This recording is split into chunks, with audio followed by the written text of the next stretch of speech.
diagnosed with SMA. Me and my cousin were jumping on his jumping castle for his birthday, and he came down with his elbow onto my face, and a cyst came. That was the first one, and it swelled up. A few weeks later, they diagnosed me. It's like being lit on fire.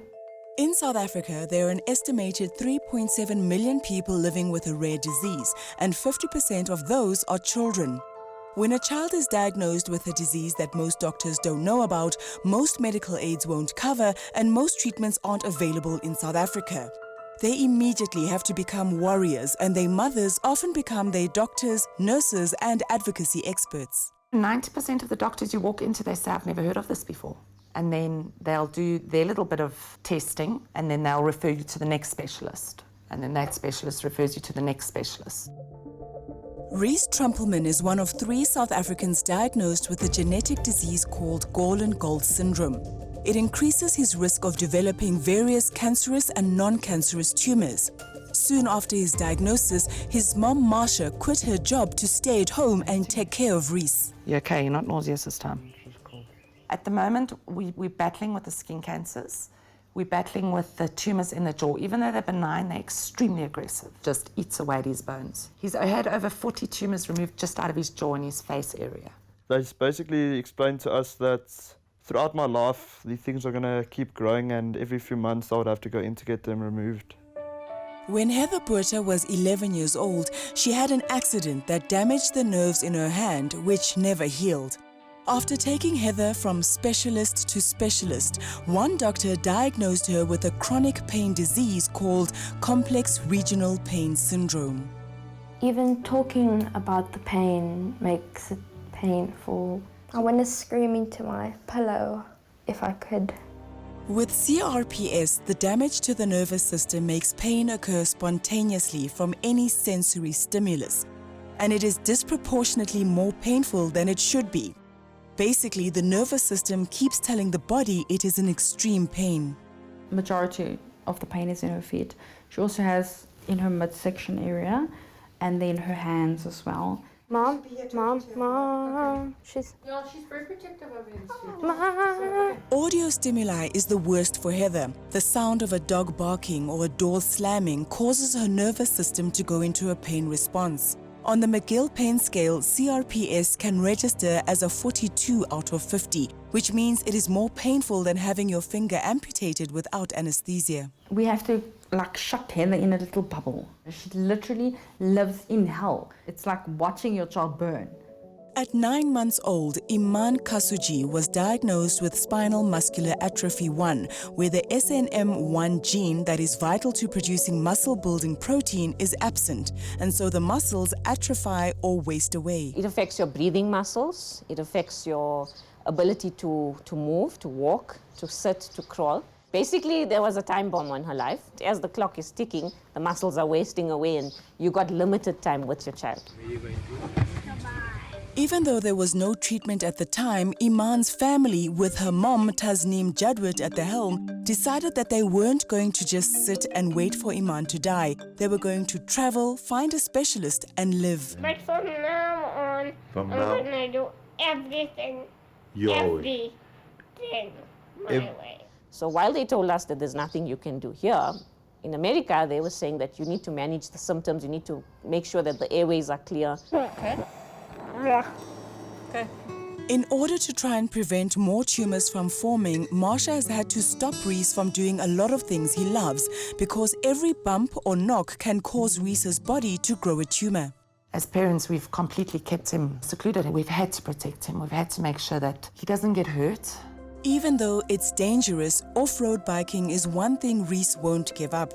It's the one thing he can do with his sisters that makes him feel normal. So when you go riding, does your mother not freak out a little bit in her heart? Even if she doesn't? She does. She makes me put on all the pads, everything.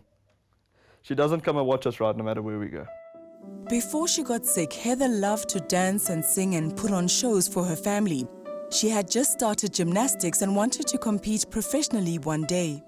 If I wasn't in this much pain and not in a wheelchair, I would be doing cartwheels, and I just irritated my parents and always had to say, look at me, look at me, look at this cartwheel, and they would be like, okay.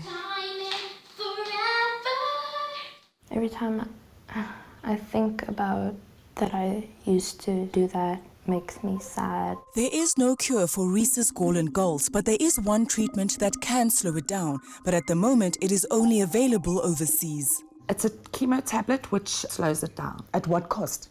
$7,000 a month. For the rest of his life? Basically, yes. The Trumpelmans are fundraising and exploring every avenue possible to get Reese to the USA for treatment.